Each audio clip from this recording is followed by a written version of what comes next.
یا رب مصطفیٰ تو مجھے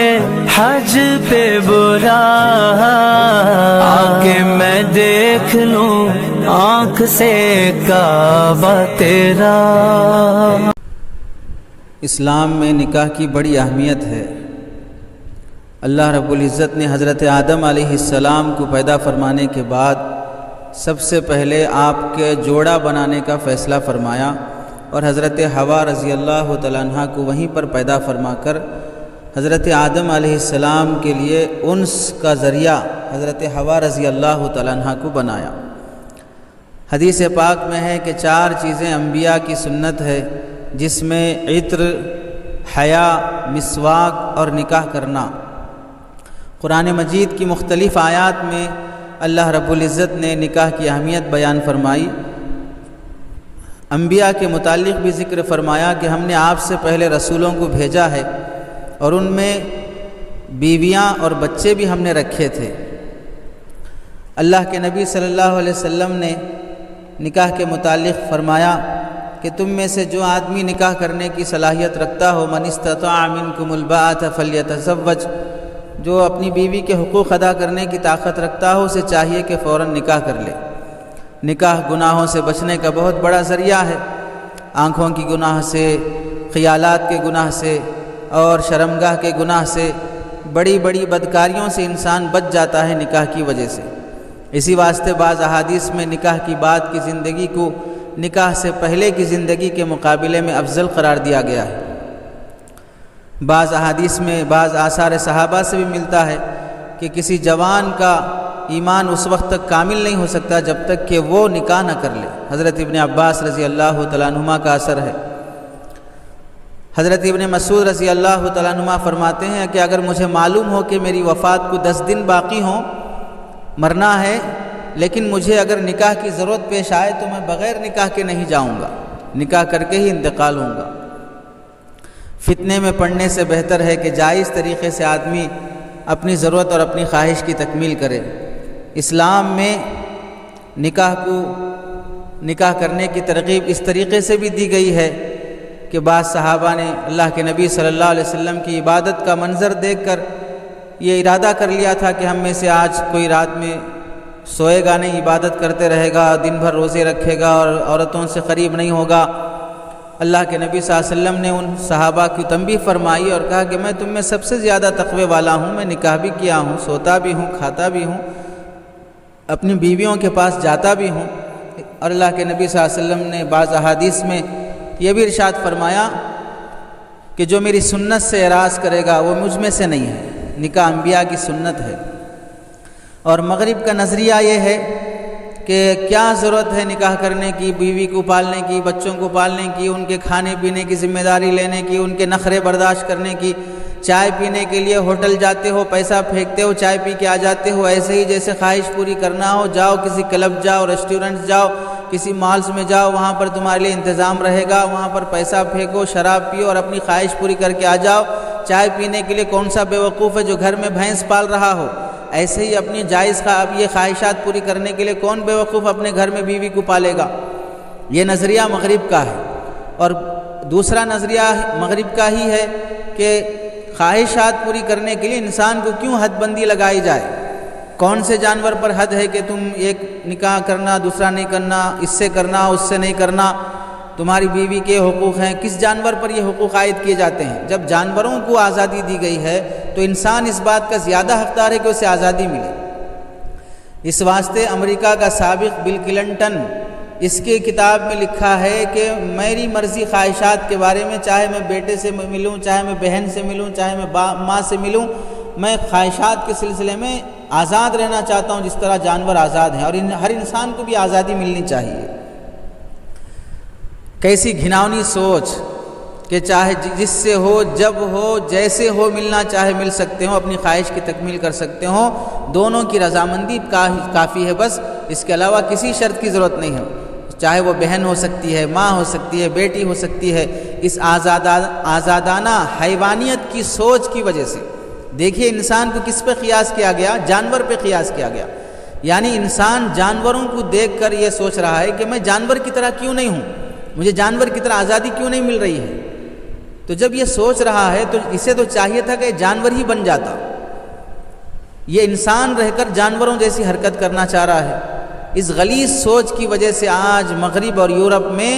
اچھی ویٹر تو مل جائے گی، ہوٹل میں کام کرنے والی لڑکی مل جائے گی، ایئر ہوسٹس بھاری سی بھاری اور بہت خوبصورت مل جائے گی، فلم انڈسٹری میں اپنا جسم لچکا کے دکھانے والیاں مل جائیں گی، آفسوں میں امپلائیز کی طرح اپنے باس کی ہاں میں ہاں ملانے والی اور اس کے آگے پیچھے چلنے والی، اس کے اوپر نیچے لیٹنے بیٹھنے والی ہر طرح کی لڑکیاں مل جائیں گی، لیکن گھر میں گھر سنبھالنے کے لیے، بچوں کو پالنے کے لیے، بیوی کی خدمت کے لیے، گھر میں چین اور سکون اور راحت پہنچانے کے لیے کوئی سلیقے کی بیوی نہیں ملے گی۔ معاشرے کا نظام بکھر چکا، خاندانی نظام منتشر ہو چکا، اچھی باہر کی لڑکیاں، گلی کوچوں میں آوارہ گردی کرنے والی لڑکیاں تو مل جائیں گی، گھر کو سنبھالنے والی، گھر کی زینت، گھر کی ملکہ بننے والی لڑکی وہاں پر نصیب نہیں ہوگی۔ اس لیے وہاں کسی کو صحیح ماں ملنا مشکل، صحیح بیوی ملنا مشکل، صحیح بہن ملنا مشکل، خاندان اتنا منتشر ہو چکا کہ اب اگر آ کر کوئی کسی کو دادی، کسی کو نانی، کسی کو بہن، کسی کو خالہ، کسی کو مامی، کسی کی پھوپھی کہہ ہی نہیں سکتا ہے۔ کیوں؟ یہ رشتے باقی نہیں رکھے گئے ہیں۔ آپ اندازہ کیجئے، جانوروں میں رشتے اللہ نے رکھے ہیں، کسی کتے، کسی بلی، کسی چوہے، کسی گدھے، کسی بکری کی خالہ، ماموں، چاچا، پھوپھی ہے، کبھی کسی گدھے کے ماموں کے پاس کوئی گدھا جا رہا ہو، کبھی کسی کتے کی نانی کے پاس یہ کتا جا رہا ہو۔ جانوروں میں اللہ نے خالہ، ماموں، چاچا، پھوپھی یہ رشتے نہیں رکھے ہیں،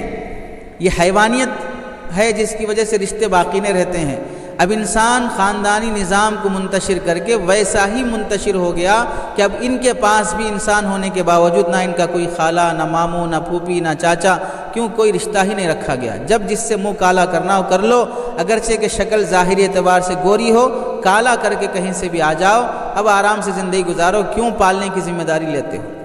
اس واسطے 50% سے زائد بن باپ کی لڑکیاں، بن باپ کے مائیں ویسی ملیں گی جن کی گودوں میں، جن کی کوکھ پر بچے پل رہے ہوں گے، لیکن ان کا باپ کون ہے پتہ نہیں چلے گا۔ جیسے کسی گدھی، کسی کتیا کے ساتھ اس کا ہم جنس آ کر اس سے ضرورت اور خواہش پوری کر کے جانے کے بعد اس مرغی کے، اس کتیا کے، اس بلی کے بچوں کو معلوم ہوگا کہ ہمارا باپ کون ہے۔ وہاں پر باپ کا سسٹم نہیں ہے، ماں ہی بچوں کو پالتی ہے۔ جانوروں میں ایسا نظام مغرب چاہ رہا ہے، اور یہ چاہتے چاہتے آج اتنا بے چین اور اتنا بے سکون ہو گیا ہے کہ وقت سے پہلے ہی موت کی تمنا کی جانے لگی ہے، وقت سے پہلے ہی مرنے کی امیدیں اور مرنے کے بہانے تلاش کیے جانے لگے ہیں۔ اللہ نے اسلام کی برکت سے ایک ایسا معاشرہ، ایک ایسا ماحول، ایک ایسی رشتہ داری، ایک ایسی قرابت، جسے قرآن میں اللہ نے سسرالی رشتے کو بھی ایک نعمت شمار کر کے فرمایا، تمہارے لیے بیوی ملنا، اس کا خاندان تمہیں ملنا، یہ اللہ کی طرف سے بڑی نعمت ہے۔ اس رشتے کی بڑی عظمت ہے۔ اللہ کے نبی صلی اللہ علیہ وسلم نے بیوی کے حقوق کی بڑی اہمیت بیان فرمائی، شوہر کے حقوق کی اور شوہر کے مقام کی بڑی اہمیت بیان فرمائی ہے۔ معاشرے میں چونکہ مزاج یہ ہے عموماً ہر شخص کا اپنے حقوق کا مطالبہ کرنے میں اور اپنے حقوق ادا نہ ہونے پر سامنے والے کو ٹوکنے، طنز کرنے اور اس سے اپنے حقوق کی ادائیگی پر آمادہ کرنے کا پرجوش انداز سے اظہار کیا جاتا ہے کہ تم میرا یہ حق نہیں دیے، تم مجھے ایسا نہیں کیے، تم مجھے ویسا نہیں پیش آئے، تم میرا ریسپیکٹ نہیں کرے، تم میرا فلاں حق ادا نہیں کیے۔ یہ تصور ختم ہوتا جا رہا ہے کہ میرے ذمے کیا حقوق ہیں کہ میں سامنے والے کا حق ادا کروں۔ یہ تصور ختم ہوتے جا رہا ہے، جس کی وجہ سے جھگڑوں کی بنیادی وجہ یہ ہے کہ ہر شخص اپنا حق مانگنے تیار ہے، اپنا حق دینے تیار نہیں ہے، دوسرے کا حق دینے تیار نہیں ہے۔ اپنا حق چاہے وہ کتنا بھی معمولی ہو، اس کے لیے جھگڑے بڑے سے بڑے کر لیں گے، اس کے لیے کورٹ کچہری جائیں گے، اس کے لیے کیس مقدمات دائر کر لیں گے، اس کے لیے غنڈوں کو بھیجیں گے، رشوت دیں گے، لیکن سامنے والے کا بڑا سا بڑا حق ہو، لاکھوں کروڑوں روپے کا ہو، سامنے والے کی بڑی سی بڑی جذبات اور شرعی حقوق کی بات ہو، پھر بھی اسے ادا کرنے میں کوئی اہتمام نہیں کیا جاتا ہے۔ میاں بیوی کا یہ رشتہ ایسا مقدس رشتہ ہے کہ صرف ایک لڑکا ایک لڑکی کا ملن نہیں ہے،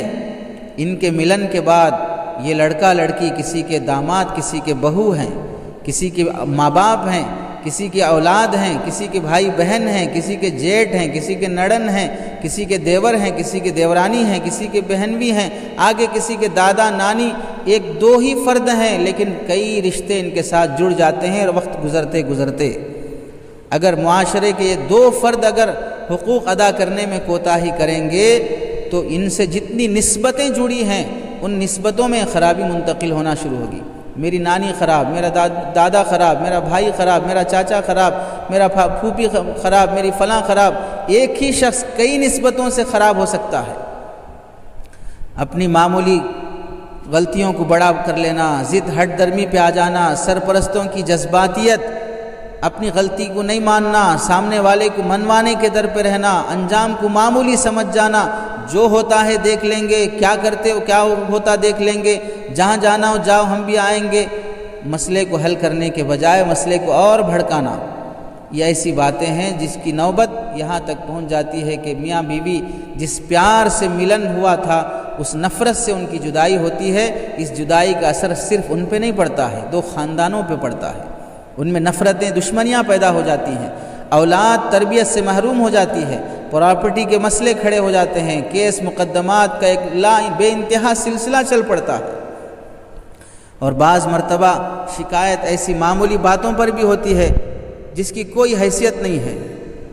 جس کی ادائیگی خود اس کے ذمے نہیں ہے، جس کی مطالبے پر، جس کے نہ ہونے پر جھگڑا کیا جا رہا ہے۔ مثلا بیوی کو شوہر سے شکایت ہے کہ وہ میرے میکے والوں کا لحاظ نہیں کرتا، بار بار مجھے وہاں ملاقات کے لیے لے جانے کے لیے انتظام نہیں کرتا، گھریلو کام کاج میں ہاتھ نہیں بٹاتا، وقت بے وقت مجھے اچھے کپڑے لا کے نہیں دیتا، ہر موسم میں اچھے پھل کا انتظام نہیں کرتا، مجھے پیکٹ خرچ نہیں دیتا، میرے غصے کا، میرے جذبات کا لحاظ نہیں کرتا، اس واسطے میں اس کے ساتھ رہنا نہیں چاہ رہی ہوں، یہ سب میرے حقوق ہیں۔ شریعت میں حقوق کی درجہ بندی ہے، کس حق کے ادا نہ ہونے پر جھگڑنا چاہیے، کس حق کے ادا نہ ہونے پر چھوڑ دینا چاہیے۔ حقوق معلوم ہوں گے تو پھر ان حقوق کو بنیاد بنا کر مطالبہ کیا یا مطالبہ چھوڑا جا سکتا ہے۔ ہر حق کا ایک ہی درجہ نہیں ہوتا ہے، معمولی باتوں پر شوہر سے جھگڑا ہو جاتا ہے۔ ایسے ہی بعض مرتبہ شوہر کو اپنی بیوی سے یہ شکایت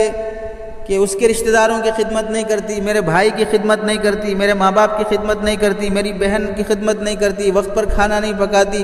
گھر کی صفائی ستھرائی کا اہتمام نہیں کرتی، کپڑے نہیں دھوتی، اولاد کی خدمت نہیں کرتی،